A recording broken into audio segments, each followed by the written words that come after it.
Pernahkah kalian mendengar tentang Robin Hood? Sosok legendaris dari Inggris yang dikenal sebagai penjahat baik hati. Seorang perampok yang tidak mencuri untuk dirinya sendiri, melainkan untuk membantu kaum miskin. Namun, kisah yang akan saya ceritakan kali ini bukan tentang Robin Hood dan bukan tentang Inggris. Ini adalah kisah dari Malaysia tentang seorang pria yang namanya begitu ditakuti di era 70-an. Seorang kriminal yang hidup dalam dunia gelap, namun tetap memiliki standar moral tertentu. Ini adalah sosok pria keturunan Tionghoa bernama Botak Chin. Jika di era 90-an Malaysia mengenal Bentung Kali, seorang kriminal kejam yang membunuh tanpa menghiraukan musuh atau tidak, maka Botak Chin adalah sosok yang berbeda. Dia bukan sekedar penjahat, tapi sebuah paradoks. Dia mencuri, namun tidak mengambil segalanya untuk kepentingan dirinya sendiri. Dia juga dikenal brutal dengan beberapa aksi penembakan, namun dia tidak pernah membunuh sembarangan. Banyak yang percaya bahwa ia bukan hanya seorang perampok, tapi juga seorang pelindung. Dan dia juga disebut-sebut sering membantu kaum miskin, berbagi dengan pedagang kecil, terutama kepada komunitas Hakka Tionghoa di Kuala Lumpur. Namun, apakah semua itu benar?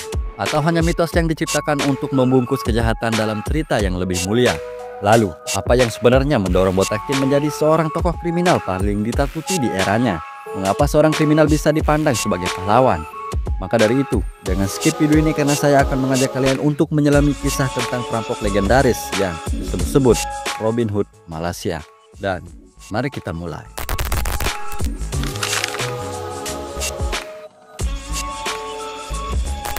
Botak Chin lahir pada 3 Maret 1951 di Kuala Lumpur. Dia tumbuh dalam lingkungan yang keras bersama 10 saudara kandungnya.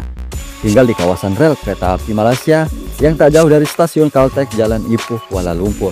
Ayahnya bekerja sebagai karyawan di Malayan Railways yang kini dikenal sebagai Kereta Api Tanah Melayu atau KTM. Sejak kecil, hidup Botak Chin tidaklah mudah. Dia mengenyam pendidikan dasar di sekolah vernakular Cina, tempat ia belajar dalam bahasa Mandarin. Setelah itu, ia melanjutkan sekolah di Putra Methodist Sentul, Kuala Lumpur. Namun, impiannya untuk menyelesaikan pendidikan harus kandas.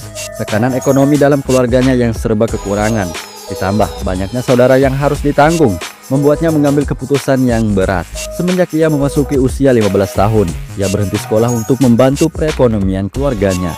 Botak Chin bekerja di pasar menjadi seorang penjual ikan di Jalan Tun Ismail, Kuala Lumpur. Dan keputusan ini menjadi titik balik dalam kehidupannya. Sebuah jalan yang perlahan-lahan menyeretnya ke dunia kriminal. Oke, sebelum kita menyelami kisahnya lebih dalam, saya akan mengajak kalian untuk mengenal sosok di balik nama Botak Chin. Sebenarnya nama aslinya adalah Wong Swee Chin, seorang pria yang dikenal dengan 3 nama julukan: Edmund, Louis Lim, dan yang paling populer adalah Botak Chin. Mengapa Botak Chin yang paling melekat dalam ingatan banyak orang? Apakah karena kepalanya botak? Tentu saja tidak. Ada sebuah teori yang menyebutkan bahwa botak merupakan akronim dari bantu orang tak kerja, sedangkan Chin diambil dari marganya. Teori ini berkaitan erat dengan Wong Swee Chin mengingat ia sering membagikan hasil rampokannya kepada kaum miskin, terutama di kalangan komunitas Hakka Tionghoa di Kuala Lumpur. Namun ada juga sumber yang mengungkapkan teori berbeda. Menurut mereka, Botak Chin berasal dari gabungan 3 kata dalam bahasa Hokkien. Bu artinya tidak, tak artinya tak kerja, Chin bermakna Cina. Jika digabungkan, maka menjadi Cina yang tak bekerja atau Cina pengangguran. Akan tetapi teori ini masih diperdebatkan dan belum dapat dipastikan kebenarannya. Bagi kalian yang pasti dalam bahasa Hokkien, bagaimana menurut kalian? Apakah teori ini masuk akal? Jika ada yang bisa memperbaikinya, silahkan tulis di kolom komentar.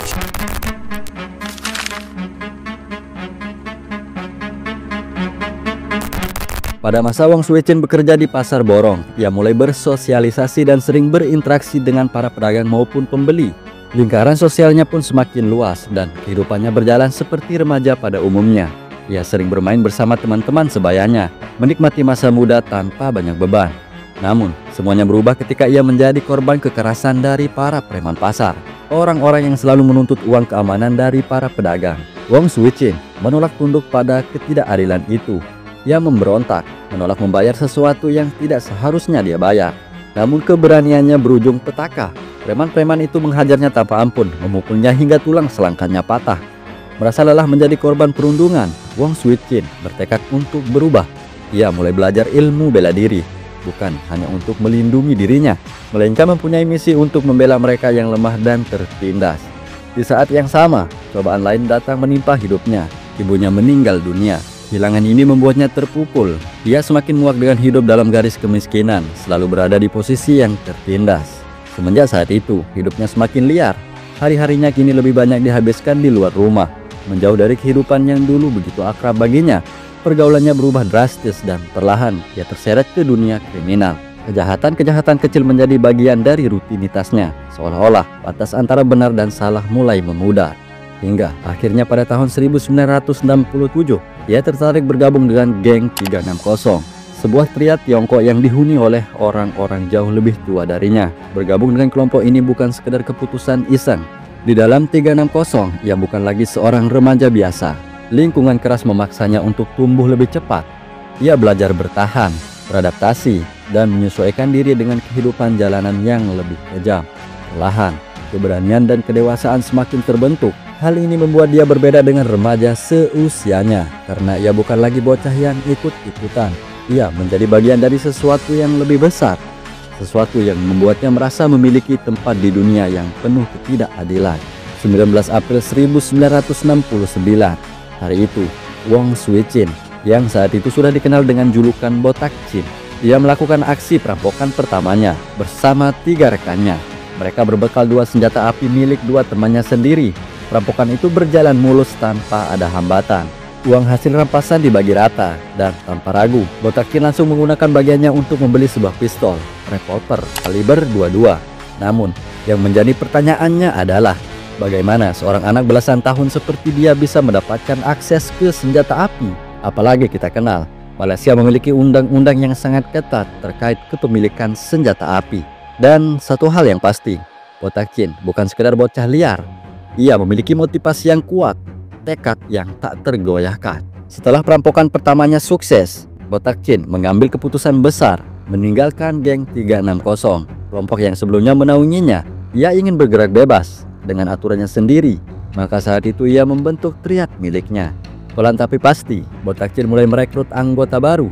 Namun caranya memilih orang-orang yang bisa bergabung dalam kelompoknya terbilang cukup unik. Sangat berbeda dari gangster dunia manapun. Ia menetapkan serangkaian aturan yang harus dipatuhi oleh semua anggotanya, seperti tidak boleh terlibat atau mengonsumsi obat-obatan terlarang. Setelah bergabung, dilarang minum alkohol dan berpoya-poya secara berlebihan. Tidak boleh bermain perempuan. Tidak boleh merampok orang miskin. Tidak boleh menyakiti anak-anak atau warga sipil. Terdengar seperti kode etik seorang pahlawan, bukan? Namun, bagi Botak Chin, aturan bukanlah sekedar tulisan di atas kertas. Siapapun yang melanggar, siap-siap menerima hukuman yang tak main-main. Tanpa ragu, ia akan membunuh anggota gengnya sendiri jika mereka berkhianat atau melanggar peraturan yang sudah dia buat. Dengan anggota baru dalam kelompoknya, Botak Chin semakin ganas dalam melancarkan aksi perampokan. Namun, terburu-buru dan minimnya pengalaman membuat ia dan gengnya gagal memperhitungkan setiap langkah dengan matang. Dalam kurun waktu 1 bulan saja, tercatat Botak Chin telah melakukan 8 kali perampokan. Akibatnya, pihak kepolisian Malaysia segera turun tangan dan menyelidiki kasus ini dengan lebih agresif. Tak butuh waktu lama, mereka berhasil meringkus Botak Chin beserta beberapa anggota gengnya. Berdasarkan bukti-bukti yang ditemukan serta keterangan saksi, ia dijatuhkan hukuman 7 tahun penjara. Namun, takdir berkata lain. Karena menunjukkan perilaku baik selama masa tahanan, Botak Chin dibebaskan lebih cepat pada tahun 1974. Dan pada saat itu ia menghirup udara bebas setelah menjalani hukuman selama 5 tahun sebelum waktunya benar-benar habis.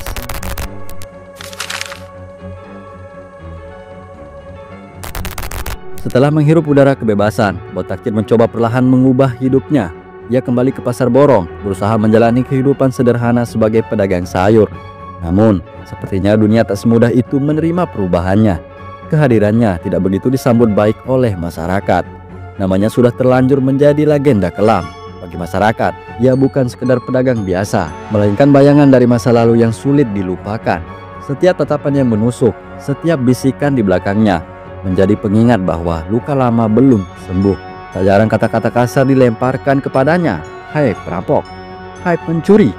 Kalimat-kalimat itu menghantam seperti pukulan, membangkitkan kenangan pahit yang seharusnya sudah terkubur. Ia kembali merasakan perasaan yang sama, rasa terasingkan, seperti ketika dulu pertama kali menjadi korban perundungan. Segala godaan pun datang tanpa henti. Dulu, uang mengalir deras di tangannya, mudah dan cepat. Kini setiap lembar yang ia dapatkan terasa begitu jauh dari kejayaan lamanya. Di dalam benaknya suara itu mulai berbisik. Nama ini sudah ternoda. Jika dunia tetap melihatku sebagai orang jahat, untuk apa aku berpura-pura? Jika harus menjadi buruk, maka lebih baik buruk sekalian. April 1975, Botak Chen kembali bangkit dari bayang-bayangan. Kali ini ia tidak sekedar membentuk geng biasa. Ia merekrut orang-orang terbaik, mereka yang paling kejam, paling loyal, dan paling haus akan kekuasaan. Ah Wong, Pang Korchai, Seh Chai. Kini mereka bukan sekedar anggota, melainkan mereka adalah eksekutor. Dan lebih dari itu, Botak Chen menggait seorang pemimpin dari kelompok legendaris di Kuala Lumpur, geng Gunung Lima Jari, Tua Puile. Kini ia memiliki pasukan yang solid, lebih siap dari sebelumnya. Langkah pertama yang Botak Chen lakukan pergi ke Thailand, bukan untuk bersembunyi ataupun bersantai. Tujuan utamanya jelas, membeli senjata api. Ia membutuhkan lebih banyak persenjataan untuk mempertahankan dominasinya di dunia kriminal. Selain untuk mencari senjata api, ternyata Botak Chen juga bertujuan untuk mengunjungi sebuah kuil atau dukun untuk mencari jimat penangkal peluru. Legenda itu nyata, terbukti di saat dia ditangkap. Polisi menemukan 3 jimat melekat di tubuhnya. Botak Chen bukan hanya mengandalkan senjata api, tetapi juga pelindung mistis. Pada tanggal 2 Juni 1975, dengan senjata api di genggaman dan kepercayaan diri yang tak tergoyahkan, ia dan gengnya melancarkan aksi besar, merampok sebuah pusat perjudian ilegal di Sentul, Kuala Lumpur. Dalam hitungan menit saja, mereka berhasil menggondol sekitar 5.800 ringgit Malaysia. Uang itu tak sepenuhnya untuk mereka sendiri. Seperti biasa, sebagian dibagi-bagikan kepada para tetangganya. Di sini, legenda Botak Chen semakin besar. Banyak yang mulai membandingkannya dengan Robin Hood. Konon, dia sering meletakkan uang di depan rumah-rumah masyarakat, seolah menjadi pahlawan di dunia gelap. Namun, benarkah demikian? Ini bukan sekedar kemurahan hati. Ini adalah strategi untuk mencari perlindungan. Di zaman itu, tidak ada ponsel, tidak ada cara cepat untuk menyebarkan informasi. Dengan memberi uang kepada masyarakat, Botak Chen membeli loyalitas. Ia memastikan bahwa jika ada pengintaian dari polisi, ia akan selalu mendapatkan peringatan terlebih dahulu. Dan benar saja, setiap kali polisi mengepung tempat persembunyiannya, ia selalu berhasil lolos seperti hantu yang tak tersentuh oleh hukum. Merasa sudah memiliki banyak uang, dia memilih untuk menginvestasikan dalam sesuatu yang lebih berbahaya, senjata yang lebih kuat dan mematikan. Tak hanya itu, ia juga membeli 5 butir granat serta 1000 butir peluru. Dan kini, geng yang ia pimpin bukan lagi sekedar kelompok kriminal biasa, melainkan pasukan bersenjata yang sudah siap berperang. Di sebuah tambang timah yang telah lama terbengkalai, Botak Chen dan anak buahnya melatih keterampilan mereka. Mereka menjadikan anjing-anjing liar sebagai sarana latihan menembak mereka. Latihan itu dilakukan secara keras dan brutal karena mereka sedang menargetkan sesuatu yang lebih besar. Pada tanggal 20 Juli 1975, Botak Chen dan gengnya melancarkan aksi besar, merampok sebuah bank di Jalan Imbi, Kuala Lumpur. Aksi itu sukses besar. Mereka berhasil membawa kabur uang senilai 95.000 ringgit Malaysia. Bayangkan, seorang pemuda berusia 20-an tahun menjadi pemimpin geng kriminal yang bukan hanya nekat, tapi juga memiliki keberanian yang luar biasa. Namun, bagi Botak Chen uang saja tidak cukup. Ia juga mengincar persenjataan yang lebih lengkap. Dalam aksi perampokan itu, ia tidak hanya membawa kabur uang, tapi juga merampas senjata milik petugas keamanan bank. Inilah alasan mengapa ia memiliki koleksi belasan senjata api. Selain membelinya secara ilegal, ia juga mendapatkannya dengan cara merampas dari petugas keamanan. Tak berhenti sampai di situ, Botak Chen bahkan pernah membegal aparat kepolisian dan berhasil merebut 2 senjata dari mereka. Ini adalah bukti bahwa dirinya tidak sekedar kelompok kriminal biasa. Ia adalah kriminal yang berani menentang hukum. Setelah sukses merampok bank, ia dan gengnya melakukan aksi yang lebih nekat, merampok sebuah kuil peribadatan. Ini adalah tindakan yang paling di luar nalar yang pernah mereka lakukan. Dari kuil tersebut, mereka berhasil menggasak uang sebesar 10.000 ringgit Malaysia, serta beberapa perhiasan dan barang berharga lainnya. Pada tanggal 26 Oktober 1975, Botak Chen melihat peluang besar untuk melancarkan aksi kriminal yang lebih berani. Kali ini, targetnya adalah sebuah klub pacuan kuda di Sentul, tempat hiburan eksklusif bagi para bangsawan dan orang kaya di Malaysia pada masa itu. Dengan persiapan yang matang, Botak Chen dan kelompoknya menyusun rencana perampokan yang terorganisir. Sarana utama mereka adalah truk lapis baja yang mengangkut uang di klub tersebut. Dalam aksi yang berlangsung cepat dan penuh ketegangan, mereka berhasil merampas uang sebesar 218.000 ringgit Malaysia. Namun mereka tidak berhenti sampai di situ. Para pengunjung yang berada di tempat itu menjadi korban. Perhiasan berharga mereka dirampas untuk menambah hasil jarahan malam itu. Keberhasilan ini menjadi awal serangkaian aksi perampokan besar lainnya. Tak lama setelahnya, Botak Chin melancarkan serangan ke sebuah bar di Sentul, diikuti dengan perampokan berani di sebuah klub yang berada di dalam kereta api Sentul.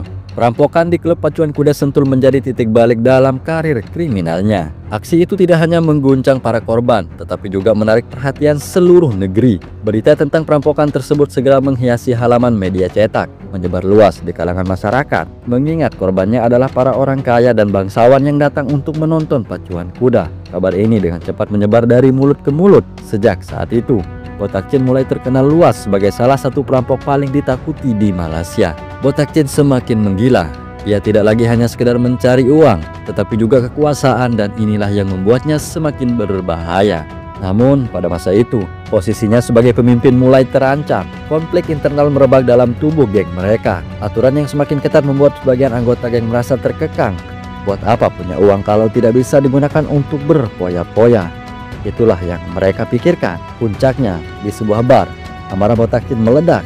Ia memukul salah satu anggota gengnya yang ketahuan mabuk hingga hilang kesadaran. Bagi Botak Chin, disiplin adalah segalanya. Tak ada tempat bagi mereka yang lengah dalam dunia yang penuh bahaya ini. Namun ada ancaman yang lebih besar lagi. Ah Wong dan Tua Pui Lek mulai menunjukkan gelagat mencurigakan. Firasatnya berkata bahwa pengkhianatan hanya tinggal menunggu waktu.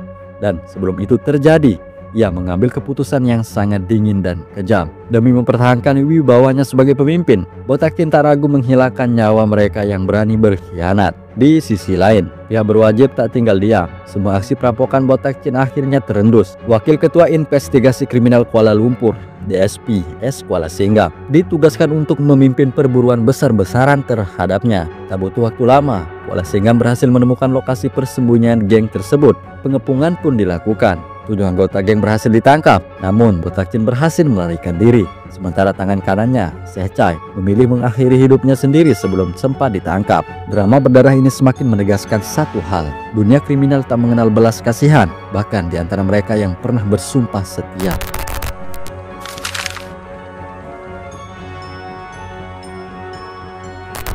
Rasa frustasi karena kehilangan anggota gengnya membuat Botak Chin dipenuhi amarah. Ia bersumpah untuk membalas dendam kepada S. Kuala Singgam. Dengan tekad yang kuat, Botak Chin kembali membentuk geng barunya yang beranggotakan Pang Korchai, Ah Kiong, dan beberapa pengikut setianya.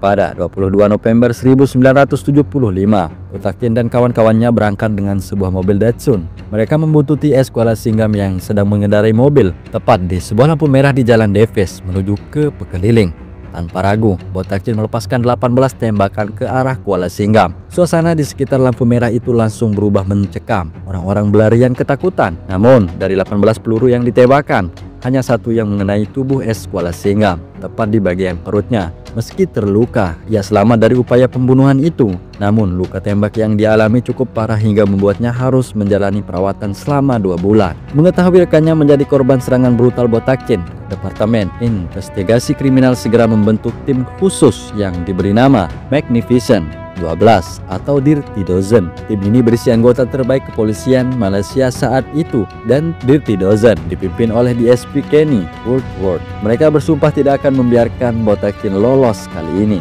Tidak membutuhkan waktu lama, Lee Tae-chong berhasil melacak keberadaan Botak Chin dan gengnya. Mereka bersembunyi di sebuah pabrik pengolahan kayu Heng Leong di Jalan Ipoh, Kuala Lumpur. Mengetahui lokasi persembunyian tersebut, DSP Kenny Woodward segera mengerahkan 120 anggota unit cadangan federal dan 60 anggota polisi hutan untuk mengepung pabrik tersebut. Di saat semuanya sudah siap, pada tanggal 16 Februari 1976, tepat pada pukul 8.40 malam, Kenny bersama Inspektur Bahwandi Hiralal, ASPM Raja Malinggam, dan detektif Lee Tae-chong menerobos masuk menggunakan mobil. Dan begitu masuk, mereka langsung disambut hujan peluru dari Botak Chin dan anak buahnya. Pertempuran sengit pun pecah. Bak adegan film aksi, kedua kubu saling baku tembak tanpa memikirkan hidup dan mati. Di tengah kekacauan, DSP Kenny terpeleset jatuh Rekan-rekannya segera datang untuk menyelamatkannya. Namun dalam situasi genting itu, Botak Chin melempar granat ke arah tempat Kenny dan timnya berlindung. Akan tetapi mereka masih diselamatkan. Ternyata bom yang dilempar Botak Chin tidak meledak. Kesempatan emas ini dimanfaatkan Kenny untuk bangkit dan menargetkan Botak Chin. Pertempuran yang berlangsung selama 15 menit itu akhirnya membuahkan hasil. Setelah aksi tembak-menembak mereda, polisi mulai menyisir area pabrik dan mereka menemukan Pangkor Chai dan Sakai Chai tewas. Tapi anehnya, Botak Chin tidak ditemukan di dalam pabrik itu. Padahal Tuan Kenny dengan jelas melihat bahwa Botak Chin terkena beberapa tembakan. Bagaimana mungkin ia bisa menghilang? Merasa ada yang janggal, para petugas akhirnya kembali ke kantor. Namun karena merasa penasaran membuat Kenny memutuskan untuk kembali ke lokasi dengan beberapa anggotanya. Saat tiba di pabrik yang sudah sunyi, Kenny mendengar suara rengekan kesakitan dari bawah tumpukan ampas kayu. Dengan cepat ia memerintahkan anak buahnya untuk mencari sumber suara itu. Dan benar saja, Botak Chin ditemukan berlumuran darah, masih bernapas dengan 6 luka tembakan di tubuhnya. Ketika diperiksa lebih lanjut, polisi menemukan 3 jimat penangkal peluru yang diyakini sebagai perisai pelindung Botak Chin. Tapi ada satu hal yang mengejutkan, mengapa kali ini jimatnya tidak bekerja? Menurut pengakuan Botak Chin sendiri, dia tidak sedang memakai jimat sakti dari Thailand, melainkan jimat yang ia beli dari seorang dukun di Indonesia. Pantas. Percaya atau tidak, itulah kisah nyata yang tertulis dalam laporan kepolisian. Botak Chin akhirnya ditangkap dan menghadapi keadilan setelah sekian lama menjadi momok menakutkan bagi masyarakat. Sebenarnya, inilah titik di mana drama sesungguhnya dimulai, di saat proses peradilan Botak Chin. Namun, karena keterbatasan waktu, aku harus menyajikan kisah ini dalam durasi yang lebih singkat. Tapi tenang, kisah ini belum berakhir. Di part 2 nanti, aku akan mengungkapkan lebih detail tentang perjalanan hidup Botak Chin yang penuh ketegangan dan tragedi ini. Oke, kita lanjut. Tubuhnya yang penuh luka tembak sempat mendapat perawatan medis sebelum akhirnya dijebloskan ke penjara Pudu. Berdasarkan bukti dan catatan kejahatannya, ia dijatuhi hukuman matoy dengan eksekusi gantung. Meski diberikan hak untuk membela diri, Botak Chin menolak. Polisi bahkan memberinya kesempatan untuk mencari pengacara yang akan mendampinginya di pengadilan. Namun dengan nada sinis dan penuh kepasrahan, ia menolak tawaran tersebut. Untuk apa aku dibela? Hanya buang-buang anggaran negara saja. Itu adalah perkataan Botak Chin. Namun setelah terus-menerus dibujuk, akhirnya ia menyebut satu nama, Jak Sing. Jak Sing bukan orang sembarangan. Ia bahkan pernah ditunjuk oleh kedutaan Korea Utara dalam persidangan kasus pembunuhan Kim Jong-nam, kakak tiri pemimpin Korea Utara Kim Jong-un. Atas saran Jak Sing, polisi membawa Botak Chin ke rumah sakit Bahagia Tanjung Rambutan untuk menjalani pemeriksaan kejiwaan. Pasalnya, selama di penjara, ia sering bertingkah seperti orang tidak waras. Pemeriksaan ini ditangani oleh seorang psikiater terkenal, Tutan Sri Dr. Mahadevan. Kali ini, Botak Chin tak bisa lagi berpura-pura gila. Ia berhadapan dengan seorang ahli. Setelah merasa lelah dalam kepura-puraan, akhirnya ia membuka diri dan menceritakan segalanya kepada Dr. Mahadevan. Selama 3 hari di rumah sakit, Dr. Mahadevan dibuat terkejut dengan kepribadian asli Botak Chin. Tidak seperti kesan brutal yang melekat kepadanya, Botak Chin ternyata sangat disiplin dan cerdas. Dr. Mahadevan menyimpulkan bahwa lingkungan yang keraslah yang membentuknya menjadi seorang gangster. Ia tumbuh dalam penderitaan, dibully sejak kecil, dihina, dan bahkan ketika ingin berubah, dunia tetap memperlakukannya sebagai seorang penjahat. Sementara itu, kehadiran Botak Chin di rumah sakit justru menarik perhatian banyak perempuan. Setiap hari, surat-surat penuh kekaguman berdatangan. Beberapa wanita bahkan menelpon rumah sakit mengaku sebagai kekasihnya. Ketika Dr. Mahadevan menanyakan hal ini kepadanya, Botak Chin hanya tersenyum dan berkata, "Saya bahkan tidak pernah pacaran, apalagi main perempuan." Namun keberadaannya di rumah sakit mulai menimbulkan resiko. Dr. Mahadevan menemukan sebutir peluru di kamar tempat Botak Chin dirawat. Ada ketakutan bahwa gengnya mungkin akan nekat menyerbu rumah sakit untuk membebaskannya. Demi keselamatan pasien yang lain, Dr. Mahadevan akhirnya menyerahkannya kembali ke pihak kepolisian. Di penjara, Botak Chin terus-menerus membuat onar. Ia mengamuk dan melukai 3 penjaga. Drama ini berlangsung selama hampir 1 tahun. Hingga akhirnya pada subuh 11 Juni 1981, takdirnya mencapai titik akhir. Di usianya yang ke-28 tahun, Botak Chin menemui ajalnya di tiang gantung penjara Pudu. Hukuman ini dijatuhkan karena kepemilikan senjata ilegal dan serangkaian kejahatan yang telah ia lakukan. Dan ini yang menarik, ia mengungkapkan kata-kata terakhir yang mencerminkan ketenangan seorang pria yang telah menerima nasibnya. "Aku seperti seorang pelari yang mengikuti lomba 1000 meter. Dan kini, aku telah mencapai garis finish.